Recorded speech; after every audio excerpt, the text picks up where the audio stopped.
I'm here today with Eliot Katz, and I'm presenting him with his lifetime Beat Poet Laureate Award. Hi, Eliot. Hi, Debbie. It's great to see you, and thank you so much. And the National Beat Poetry Foundation is very, very lucky and happy to have you as part of our family now. Thank you. It's nice to be here, and let me just say, it's especially nice to be here because I had a very dear friend who passed away this past April, who had been a National Lifetime Beat Poet Laureate, Andy Clausen, Yes.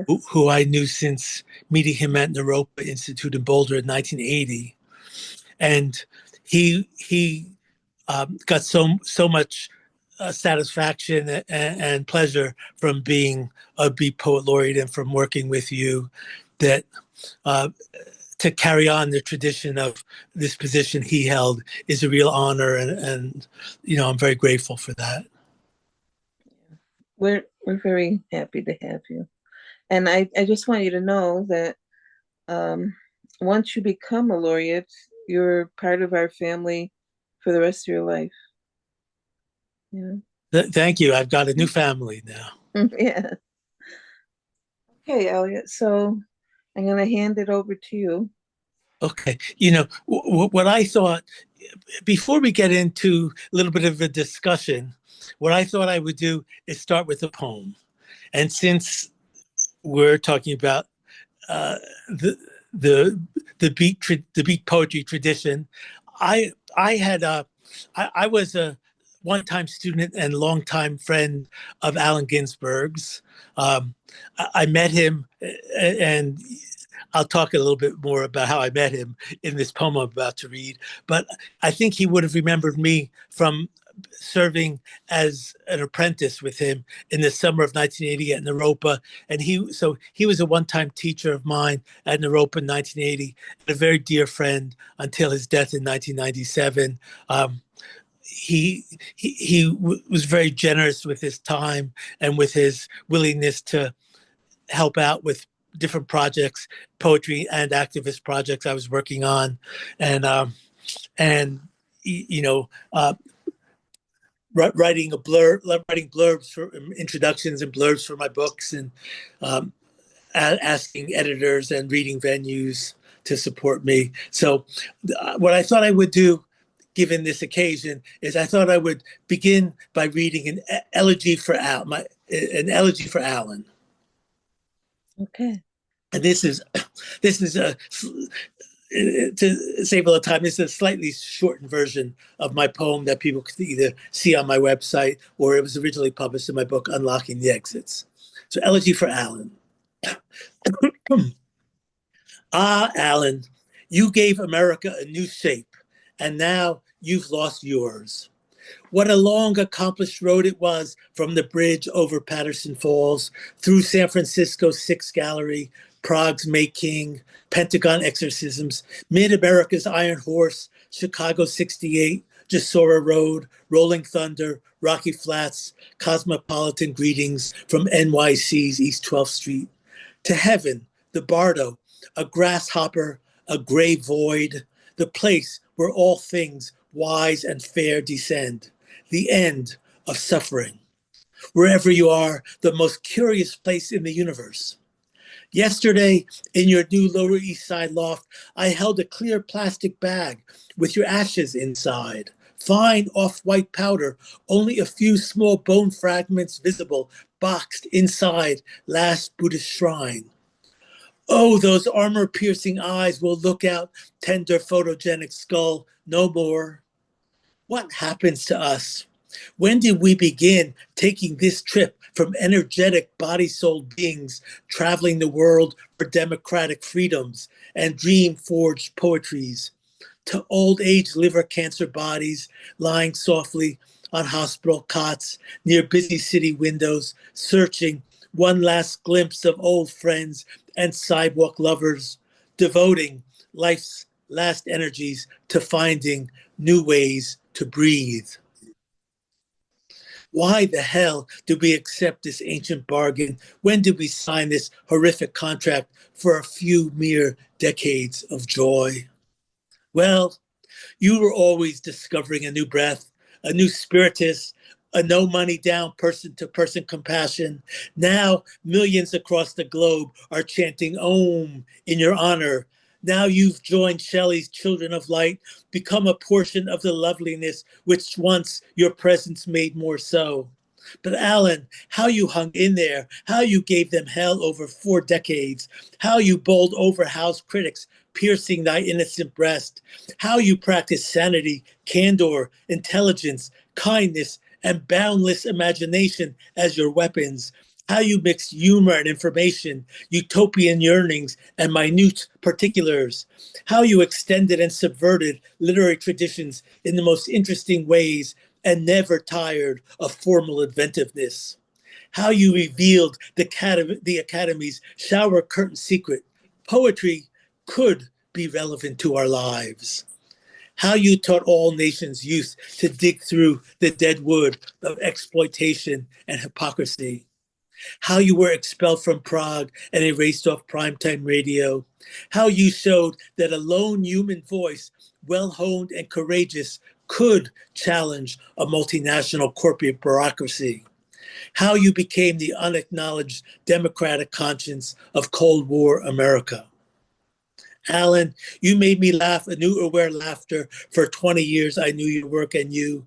You were loyal and generous to friends and to future generations. Lucky for the planet, your words live on. Lucky for those not yet born, Holy Soul Jelly Roll still carries your baritone voice. Your blues and holy celebrations grab onto the mind's lining and refuse to let go. Your meditative consciousness sits a cross-legged raven on our shoulders while we scribble odes and design activist modes, urging us to write what we saw and rally out of kindness. What a beautiful new loft you bought. How sad death arrived just a few months after you moved in. High ceilings, room for your office and your stepmother, clean kitchen for macrobiotic scrapings, wall space to frame all your futuristic portraits, 2 bathrooms, bookcases galore, prophetic volumes lining shelves from polished hardwood floor. How many hundreds of feet up to the soul's exit door? Oh, Alan, you finally joined Walt's side amid the enduring dead. How can that be all bad? Now you can forget daily terrors, quit worrying which nation's elected leader the CIA will topple during new terms of presidential denial, which activist friends will be jailed, which youthful heads will bleed from Tompkins Square, Chicago, LA, Moscow, Peking police nightstick, where landlords' eviction armies will helicopter next. Like Blake's Los, you gave form to human error, Moloch the heavy judge, plutonium's devouring ghost lingering 250,000 years, unchecked capital skeleton sweeping homeless off the street. Now it's up to those with flesh on bones to tame our monsters inside and out, to carry your sexy wheel of syllables into peaceful battle for the next millennium. Death's phantom steeds have taken one more wondrous singer, one more sweetest, wisest soul of all our days and lands, to who knows where. Praised be the cosmic mystery, extolled the enlightened fire which outlives the initial spark, exalted the echo which rebounds through the universe. Blessed be these tears, the tears on cheeks of millions who touched your soft hands, your glowing aura, your living voice, your inked page, your Shambhala coffin. Alan, you tired your heart, lungs, liver, running years up a zillion flights of creaky lower Manhattan stairs. I don't know what happens after death, just that whatever's been written is wrong. Wherever you are now, I hope it has an elevator. Mm. So that was my elegy for Alan that I wrote just, I guess, about a few weeks after Alan passed in 1997. That was wonderful. That was Yeah. wonderful. Alan would be happy to know that. I hope he does. I hope he heard that. He did hear a few other poems I wrote for him while he was alive. So that was, Oh, that's good to yeah. know. That's good to know. And he also, one of the most important poems that I've written, that I won't read from this evening because it's too long, was a long 60-page poem called Liberation Recalled that dealt in large part with my late mother's concentration camp experiences. My mother was a Holocaust survivor who survived Auschwitz and two other camps, and she and two sisters survived out of a family of 10. And when I worked as an apprentice with Alan in 1980, Alan said to me, "Oh, maybe one day you'll write a long poem about your mother's Holocaust experiences." And I saw that. I took that note in my journal from that day from Alan, and I finished the poem not that many months before Alan passed, and I got to show him the poem, and also I rewrote that little note I had in my journal about how Alan had suggested I might write this long poem. So, That's nice. That's nice. So, what do you do? Um, what do you do in New Jersey? well, I'm, I just turned 68, and so I'm retired, but but I've spent That's the time that you work the most. yeah, so I'm doing a lot of writing and working on uh, getting books published. I have a book of a book of selected and new poems, called with the title poem "Liberation Recalled," that long poem I just mentioned, "Liberation Recalled," and other poems. Uh, that book is currently being translated into Italian for a scheduled 2025 publication in Rome, and then I'm also trying to find a U.S. publisher for that same book. Somebody's looking at it right now. But so I've been doing a lot of writing. But my history, I've been a poet for a long time, and as a poet, as you and anybody who watches this video will know, you don't make a living as a poet, so you have to have other jobs. So I've done a lot of different jobs in my life, including working about 10 years as a printer. I worked some summers running games on the Wildwood, New Jersey boardwalk. But for most of my life, I've worked as either a writer or an advocate for different nonprofit groups. I worked for about maybe 15 years as an advocate for homeless individuals and families, first for about a dozen years in central New Jersey, where I helped build a few programs, housing programs, and one food program that are still ongoing. And That's wonderful. if people look on my website, which is eliotkatzpoetry.com, one of the pictures in the picture thing is a picture of this housing program that I was the lead advocate to get built. And then I also worked for a few years as a writer for a human rights law group, and Wow. I worked as a writer, grant writer, and newsletter writer for a national housing advocacy group based in I worked there from New Jersey, but it was based in Washington D.C. So that's what I've mostly done, like nonprofit work, and I've also done a lot of other activist work that was not part of my full-time job. I helped to build peace groups, um, uh, and that was I think that when I studied with Alan, when I went to Naropa in 1980 to work as an apprentice with Alan, I think that was one of the my I was just starting to write poetry, so my poetry wasn't all that great then. And Alan was a huge help. You know, the apprenticeship was basically me helping him with his correspondence and typing up his manuscripts, and him helping with my poetry, and it was a huge help. But so he knew who I was when my poetry started getting better, and then Yeah. he was very helpful. Um, but Alan liked the fact that I was an activist. I in my younger, healthier years, I spent 2-3 nights a week, either doing or going to poetry readings, and 2 or 3 nights a week going to activist meetings to help build peace groups, both Different causes, yeah. in New Brunswick and I lived for about a dozen years in Astoria, Queens. So Hmm. I helped build a group there called Astorians, not historians, but Astorians, Astoria, Queens for Peace and Justice.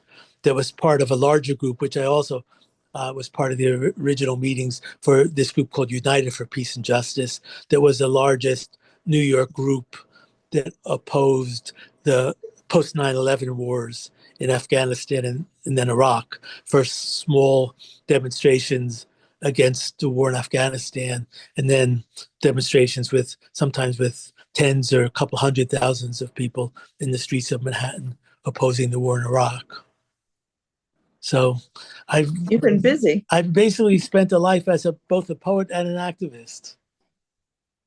And Alan was very generous with his time. One of the projects I worked on as an activist with an ex of mine from the late 1980s to early 1990s was working to create a new national student activist group, and our major advisor for that was Abbie Hoffman, who I worked closely with. I'm sure most of the people who would view this would know who Abbie Hoffman was. Yes. And I worked closely with him, and I still work with Abbie's wife on some Abbie-related projects. Abbie's wife, a co-organizer, Johanna Lawrenson.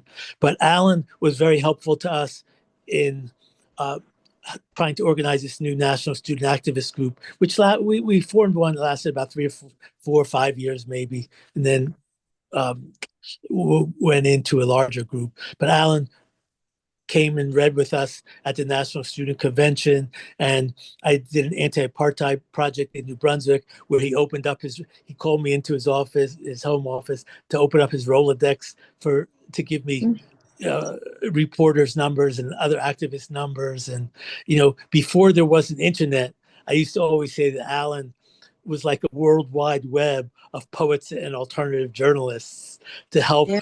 to help those of us who were organizing either literary events or political rallies or meetings. It's amazing, isn't it?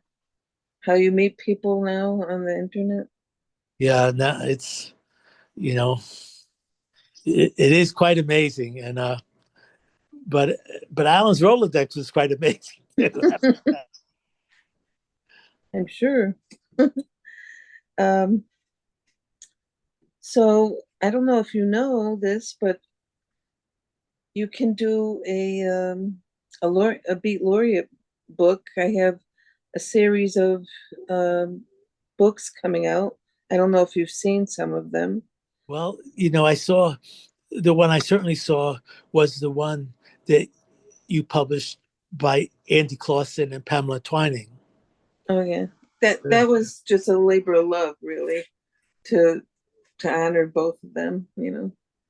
I loved both of them. Yeah. Yeah.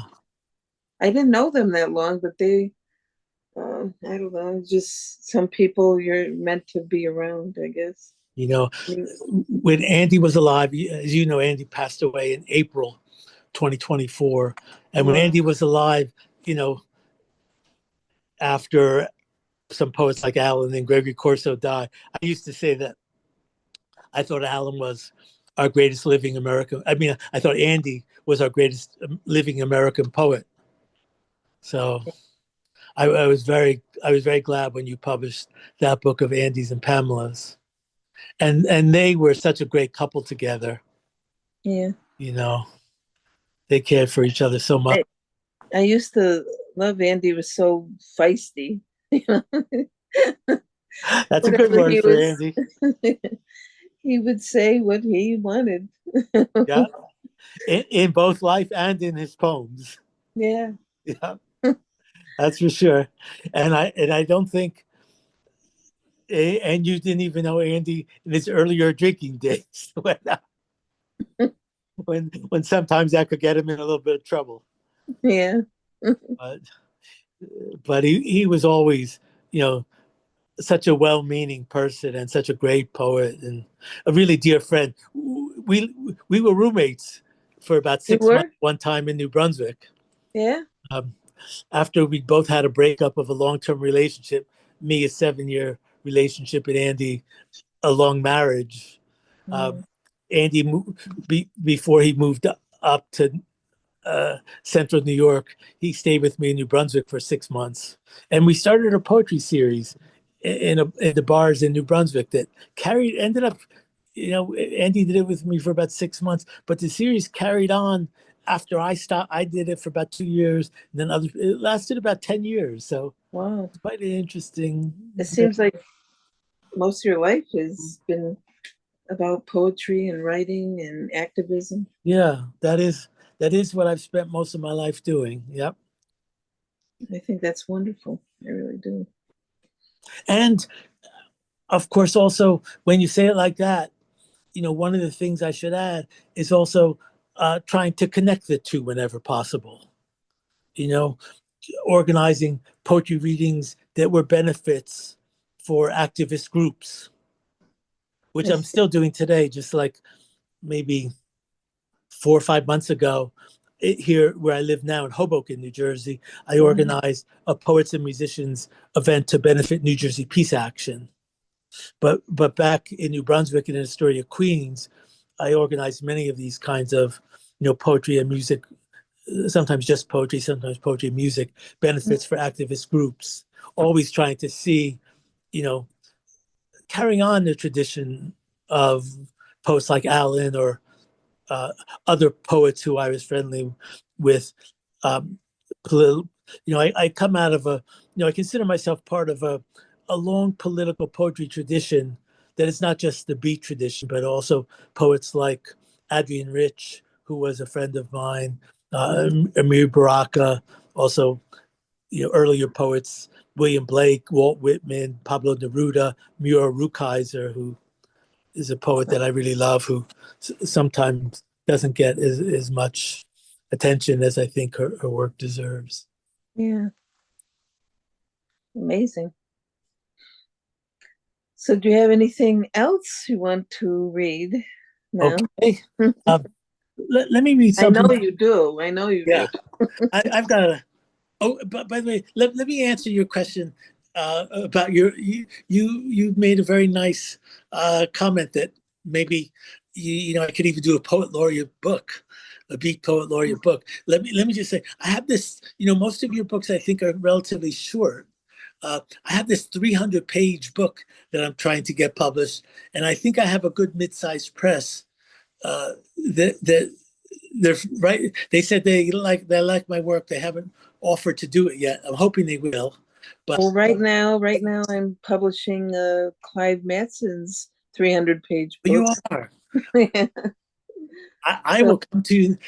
Thank you so much. That I will come to you next. If I do have it in this press's hands, and if they don't take it, I would love to. You know, the book you published by Andy and Pamela is very beautiful and very powerful. yeah, thank you, thank you. And like I said, there was a labor of love of, you know, And you could tell that was a labor of love. It was very beautiful. I'm gonna let me read a poem next that is very different from um, the poem I just read. But I'm going to read something very different, which is um, kind of a nature poem. And part of why I'm reading is I'm thinking of the way climate change is affecting these LA fires right now. yeah. But I, um, my wife Vivian and I have been together since the year 2000, and she used to work. She worked for like 24 summers, beginning before I knew her, as a fire lookout in the Canadian Rockies. And once we met in the year 2000, I used to go visit her for a week or two each summer, and I used to write a lot up there. She was on a mountain called Nose Mountain, surrounded by thousands or maybe a million acres of forest, and not Wow. another human being within 50 miles. So um, I'm like Kerouac. Well, except that Kerouac did it for one summer and Vivian did it for 24 summers. Wow. I did the first time I ever read uh, Desolation Angels. I read it up at the tower on the mountaintop. So that was very interesting. You know, I'd read a lot of other Kerouac books before that, but it was really interesting to read Desolation Angels for the first time on a fire lookout. But and let me also say that most of my visits there were very peaceful with a lot of time to write. We did have one summer with a helicopter crash on the side of the mountaintop that was very traumatic.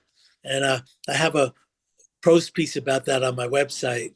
And so it wasn't always peaceful, but this is about a different summer. I'm going to read one of the poems I wrote up at Nose Mountain, which, as you're going in to the mountaintop by helicopter, which is the only way to get there. Oh. Well, I shouldn't say it. Sometimes it was the only way to get there. If it was dry for a while, you could take a long drive on the dirt roads. But if it had been raining at all, the dirt roads weren't passable, so you had to take a helicopter. So as you go in by helicopter, it looks like a nose, which is why they call it Nose Mountain. So I call it in some of my poems North America's Skull, because it's up north. So this is a poem called Thinking About Emptiness from North America's Skull. Over the horizon bright, jagged bolts of white lightning are thrown like javelins from the top of the continent. Where are they landing? Nowhere. Who is throwing those electrified spears? No one. Outside the cabin window after the storm, the tops of some of the mountain's evergreen trees have become a dirty orange, as if they were ever orange trees. I wonder what natural processes or acts of industry have turned the tops of these trees orange. Is industry a part of nature's course? From the edge of the mountain, I see dozens of oil rigs dot the landscape. Even 3 or 4 years ago, I could only see 1 or 2. What license from the galaxy could give oil and gas companies the right to despoil Canada's boreal forest? Could a business contract give that right? Who will stop the logging industry's ever-widening clear cuts? Is it possible that trees exploit us like this in another universe? At 11 p.m., the sun has gone down, and the treetops look green again. What kept me from seeing what was there? What in this cabin window creates illusion? With record-breaking heat, the fire lookouts are on extreme hazard all week. They are calling fire locations into the radio all day and through the night. Are there really other human beings listening at another end of the radio? Who heard Vivian call in that smoky ridge? If she didn't see it, would somebody else? On the FM radio, I listen to local gossip. No war talk. The disaster in Iraq must be over up here. For global warming, the locals know it's past the tipping point. At midnight, it finally gets dark. Soon all appearances will vanish. Good night, Vivian. Good night, Eliot. With luck, we'll all meet again in the morning. Oh. And our world. maybe I'll do one more short one before we discuss more. This one again. I'm thinking of the danger. I can listen to you all night. Thank you. I'm thinking again of the dangers that are taking place in the world. This one is called Marching Barefoot. By the tens of thousands, Burmese Buddhist monks are shown on blogger videos marching bravely and barefoot for democracy and a decent economic life. America's President Bush knows that childrens are learning, so he speaks to the UN with a cue card of mispronunciations in his cupped palm, making declarations about the Universal Declaration of Human Rights that come without a shred of credibility attached. Which country will lose the race to recognize the human rights to housing and health care? These are perilous times for pedestrians walking in bare feet Too many leaders, east, west, north, and south, have refused to sign the treaty to keep used razor blades off their city sidewalks. Wherever we take a stroll these days, we are stepping on globalized blood. Oh, wow. So I do think we're in a dangerous place right now, which, we've been in dangerous places pretty often before. So I expect humans will figure a way out of it. That's the optimist in me. But it is going to take some work and some creative thinking, I think. Yeah. I'm just hoping that we can, as people, come together at some point, and just um, start living humanely, I guess you'd call it. Yeah. Yeah. So far it seems to me like, things go in a pendulum back and forth. But of course, with climate change, we don't know if we're going to have, all that many decades left to, keep going back and forth. So I hope we can start living humanely, as you said, before too much longer. Yeah. Well, I I never give up hope. That's one thing about me. I never give up hope, and I'm hoping that there will be some positive change coming out of all the destruction, I guess. I'm the same way. It's very hard to work years or decades as an activist if you can't hold on to the possibility of hope, because the only way you can try to motivate people to get involved is if you can help stir them to believe that their actions could help bring results. So I've always tried to, it was funny, one time, you may enjoy taking a look at this. It's on YouTube. Andy Clausen and I did this interview on Manhattan Cable TV, and I think it has about 3,000 views on YouTube. When a long shot Beat Bush issue that I guest edited came out, and we had a long talk. One of our subjects that we talked about was hope. Yeah. And I was the one for hope, and Andy was the Buddhist route that hope is an illusion. You can't hold on to that. But I always hold on to that. It was one of the things I actually learned from Abbie Hoffman. He talked a lot about that. How have to you have to try to. It's amazing all the people that you have known. Well, yeah. I mean, I do consider myself. I do consider myself. Uh, Having had mostly a lucky life, getting to meet and work with some of the people who I'd really admired. I'm feeling better at 68 than I did at 58, although I don't like to jinx myself too much by saying something like that. Oh, that's very hopeful. That's a But, hopeful statement. so, but yeah, so I'm trying to get back actually to doing more work again, like this event I organized to benefit New Jersey Peace Action, and I've tabled a few times with New Jersey Peace Action. And I have to say, since COVID, I find it very difficult to find venues to have events at.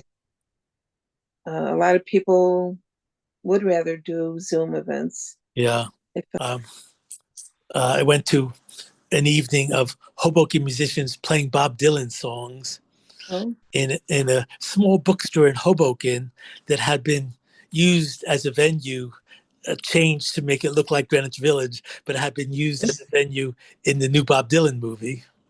Oh, wow. So they did a night of Hoboken musicians doing Dylan songs, and and I especially love the early Dylan. So Yeah. I went there, and I got sick for a week afterwards. So I'm a little hesitant about getting back into crowded indoor spaces myself. Yeah. But so you never met Bob Dylan? No. Mm. No. And but I did talk to Alan a few times about Bob Dylan. Did he have anything interesting to say? Well, I'll tell you one funny story. what I think it was the first summer that I was studying with Alan in 1980. I asked him what he made of Bob Dylan's Born Again Jesus phase. What do you have to And say? he said, this might be interesting for, some of the poets that'll watch this. He said he went backstage after one of Dylan's concerts and he asked Dylan if Dylan knew that William Blake's Jesus represented forgiveness and compassion and mercy.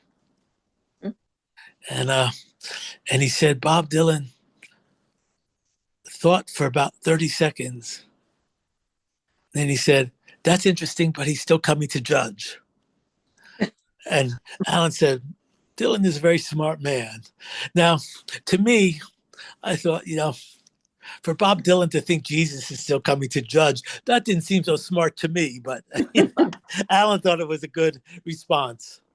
But I thought it was just really, I thought Alan's reaction to that was really interesting. But I'm not waiting for Jesus to come back. No, me neither. And I don't think Dylan is anymore either, but I'm not sure. I think that was just, Dylan's thinking for a few years there. Yeah.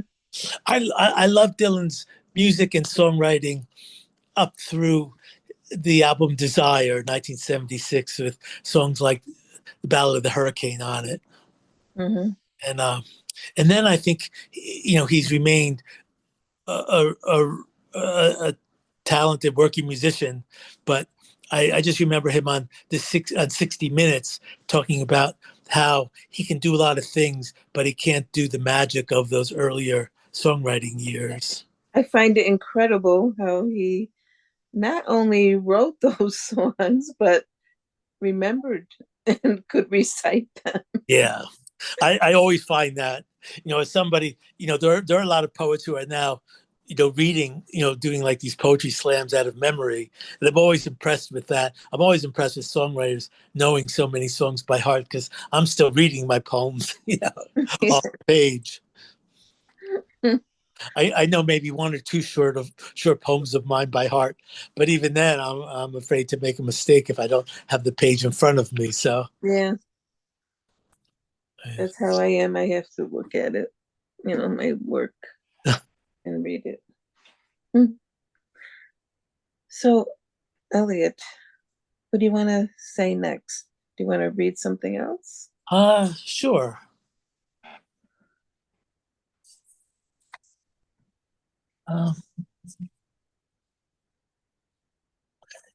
Maybe I'll read the poem that you published in the in your last Beat Foundation anthology.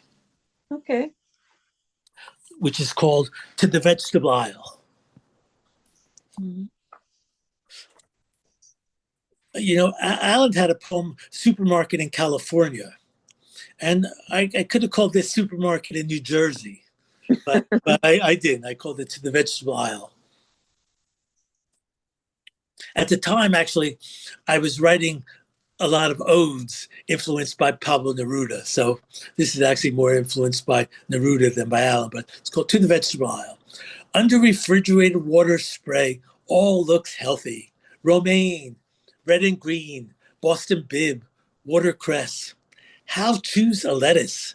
How to know which of you has natural soil's nutrients intact? Hey, arugula, why haven't I seen you here before? Who let those pre-packaged sick leaves in the door? There's plenty broccoli bunches, no ketchup. At least the Reagan Bush era is over. Which squat has more vitamin A, spaghetti or butternut? Would one of you please raise your label? Speak up. Which of you has been microwaved? Who here likes creamy Italian? Who's not afraid of the juicer's steel blades? Brussels sprouts and red cabbage, settle your price wars peacefully. Chestnuts, are you a vegetable now? Ah, tofu, you are the cure for famine and carnivorism. No wonder U.S. wants your French soybean subsidies cut. How juicy these ripe Jersey tomatoes, lulling me for an illusory moment. This really could be a garden state. Wait a minute now. Why isn't this aisle as well lit as the candy bar section? Why a Mars bar cheaper than a bag of spinach? Doesn't it cost more to grow a candy bar? When a 6-year-old child, I remember watching a professional wrestler described as having a cauliflower ear. Cauliflower, it was 20 years before I could look at you again. Actually, for a long time in childhood, I refused to eat vegetables. It was a way of rebelling, I think. Later, I substituted alcohol for not eating vegetables. Now, I welcome you, radical and mostly sober, escarole and chicory, now kale, now garlic, now red peppers and parsley, peas and green beans. Who will protect you from being canned and frozen to death? Without values of internationalism and democratic accountability in all public institutions, who will safeguard the diversity? Who protect us from irradiation and pesticide? Who will assure the right to organize?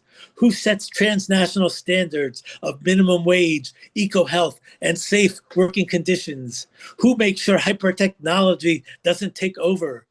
After a right-wing tide, who will remineralize your soil? Who will assure access to your aisle for all? Who will apologize for bumping my cart into shoppers while writing this poem? Sleep tight. Don't let the bacteria bite. Feed the struggle for another night. Yay. I like that one. Maybe I'll do one more. This one's a very short one.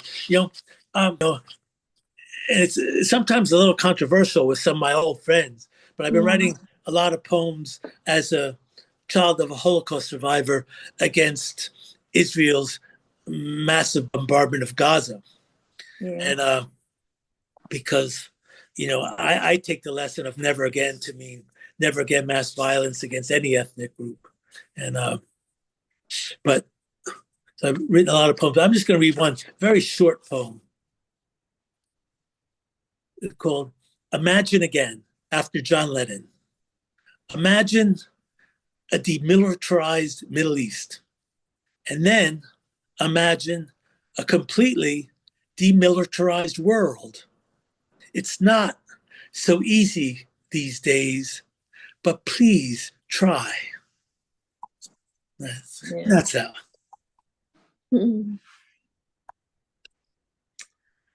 Yeah, I wish we would try harder. I've written a lot of peace poems through the years, but um,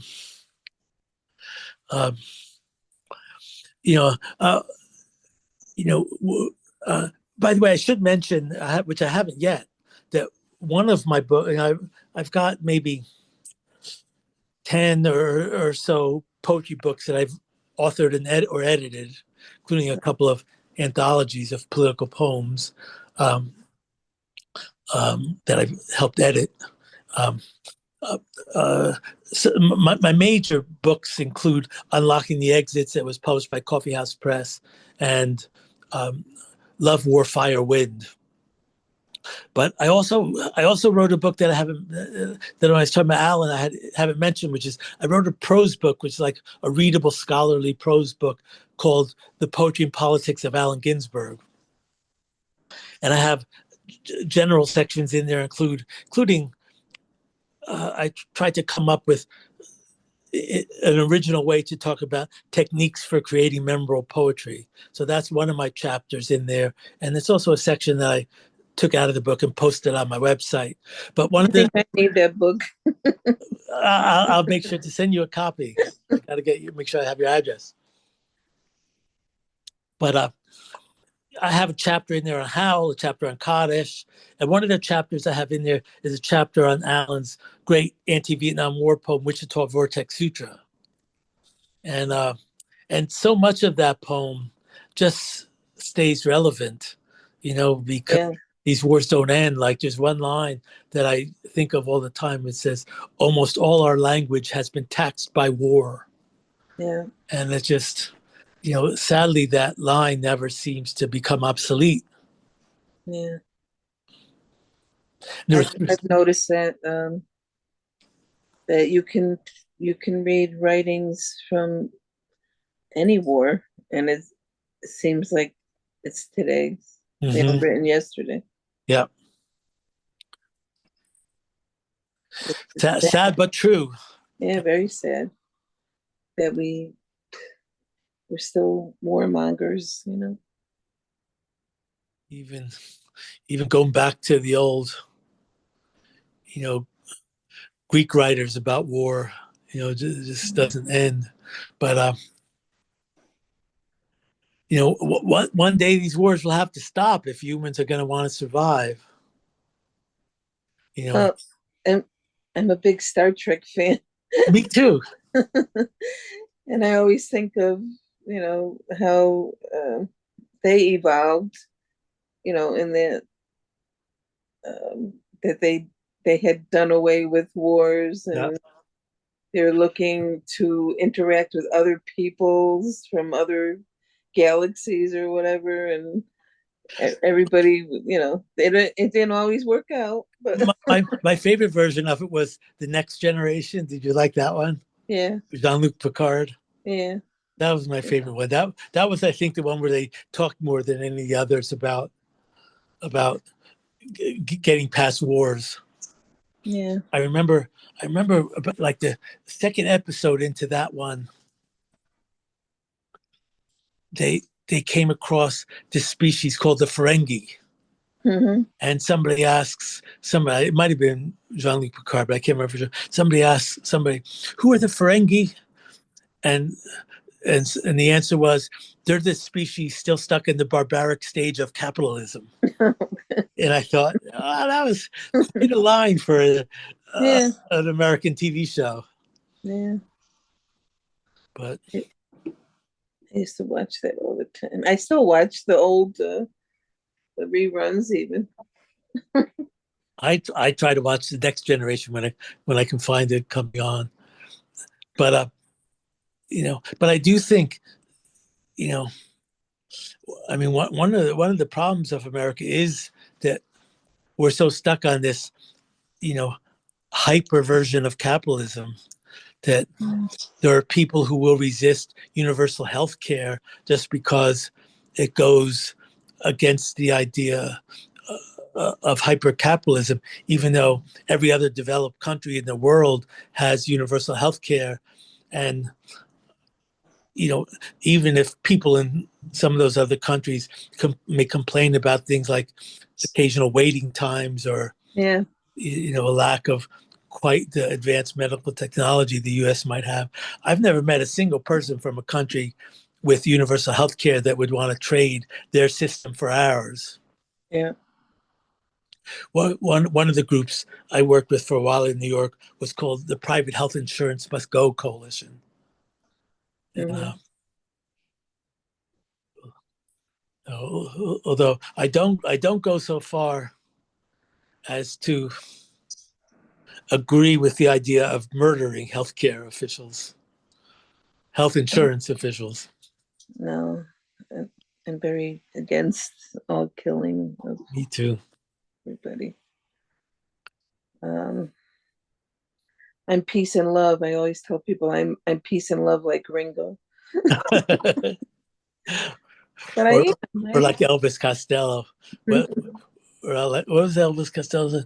What's so bad about peace, love, and understanding? Mm, yeah. So, Elliot, it was very nice talking to you today, and we can do many others of these sessions, these Zoom sessions, if you would like in the future. Well, thank you. I'll tell you one thing I haven't mentioned so far, which Sure. I wasn't planning to mention, but you know, before I started writing poetry, I was a tournament table tennis player. You were. I was a top ranked player in New Jersey when I was 17, Wow. 51 years ago now, and ranked number 66 in the country. Oh my goodness. And and in fact, I just started. I have a friend who I'm starting to play with again, who's from Connecticut, who's was once in top 15 in the country. But so my neck is, it's a sign that my neck is getting better if I'm trying to play table tennis. Yeah. I haven't, since my neck surgery, which was about 8 years ago, I haven't gone past New York City from where I live in Hoboken, just across the Hudson River from New York City. But I'm about to start getting more adventurous again. Something. And especially as we get older, this aging thing is not so easy. I'm 70. I'll be 71 this year in March. You know, So I it's one thing that should like I said, cheer I you just up. turned 68. I know. You know, I'll always be older than you. You yeah. just But the other thing I was going to say is, when I studied with Alan at Naropa, I was, like such a much younger poet. yeah. And now I'm almost hitting the age that Alan was when he passed. And Gregory Corso. Alan and Gregory both passed away at 70. Wow. So you've made it past their years. I plan on sticking around. One of the most fun readings I ever did in my life was opening up for Alan and Gregory. I read with Alan about maybe 10 times, but with Gregory only once. And I opened up for Alan and Gregory at a chapel at Rutgers, Kirkpatrick Chapel, which had some different events, different times. But it was so much fun to read with Gregory and Alan. What was Gregory like, really? Gregory was a combination of somebody who could be the most incredibly sweet, uh, funny, kind, brilliant person, and somebody who could be really obnoxious and a pain in the neck, like crazy. I've only heard about the crazy in the neck. he could be so charming, like in his poems. Gregory's poems are such charming poems. Yeah. With such a great sense of humor. You don't see, Gregory could be the provocateur in his poems, Mm-hmm. but like I brought him down to New Brunswick maybe 4 or 5 different times. Actually, Andy brought him down one time too, when that time that we were staying together for 6 months. But Gregory, like the first, after I worked with Alan as his apprentice in 1980, I brought Gregory and Alan to Rutgers to do a reading in 1981, I think it was. And they did a workshop in a smaller room in the Rutgers Student Center in the afternoon. And Gregory was just so brilliant talking about Greek and Roman mythology and comparing the poet to the Greek and Roman messenger figures. And and then he did the best reading I ever saw him do. And they were mostly poems from his latest book, which at that time was Herald of the Autochthonic Spirit. And then he was so nice a few other times I brought him, but then other times I bring him to the bars and he tried to instigate fights between two people, or he got kicked out of the bar one time for rolling a joint on the bar. Really? He pinched women, and I tell him, Gregory, please, you can't do that. This is my hometown. You can't do that. It's funny. But that was Gregory, and you never knew which Gregory you would get. Yeah. I have to say, he was always extremely kind to me, except for one time when he came down one time and was sick. He was rushing to get out faster than I was able to get him out to a ride. But other than that, he was always really kind to me. In fact, when I opened up for him and Alan, I'd seen Gregory heckle some of my poet friends of my generation. Yeah. If he was in the audience, he could be a heckler. I'll tell you one funny thing too.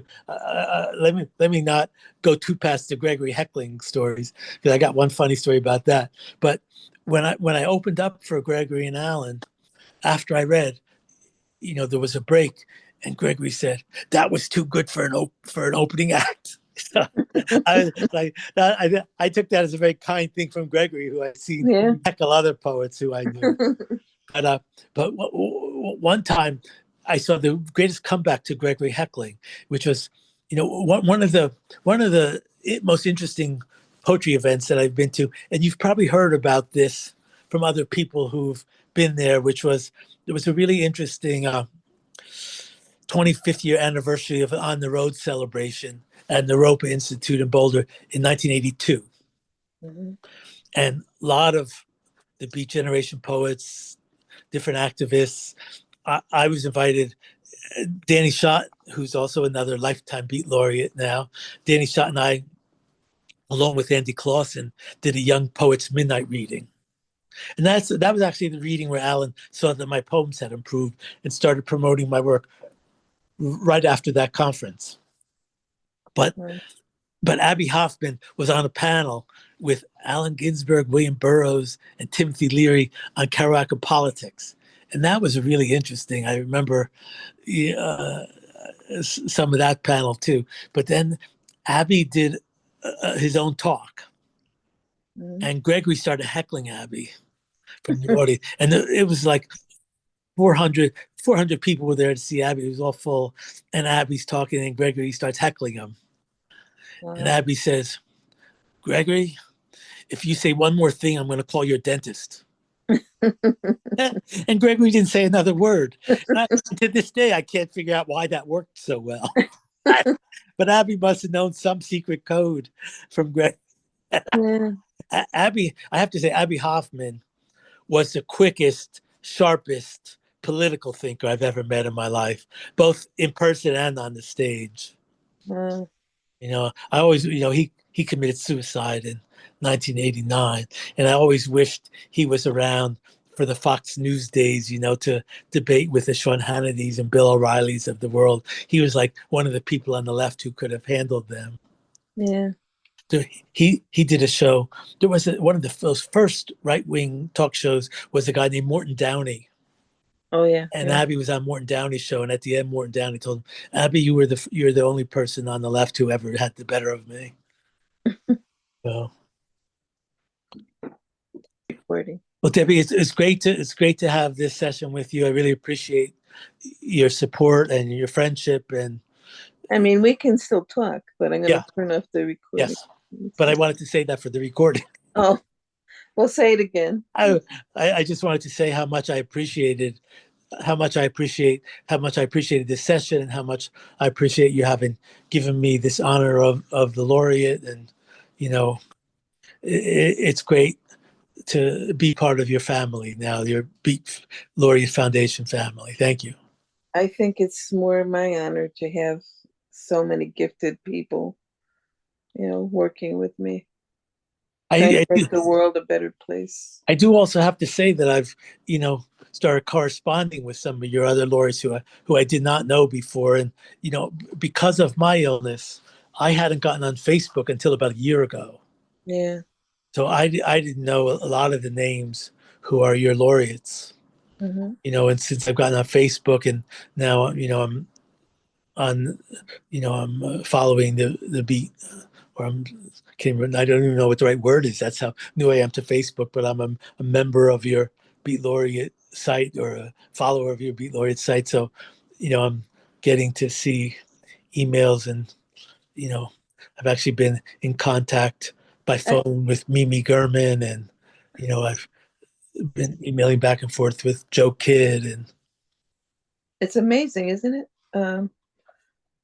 I think, COVID forced even more of that because we had no choice, yeah, you know, yeah. no choice. We were stuck inside. Uh, so we had to go online.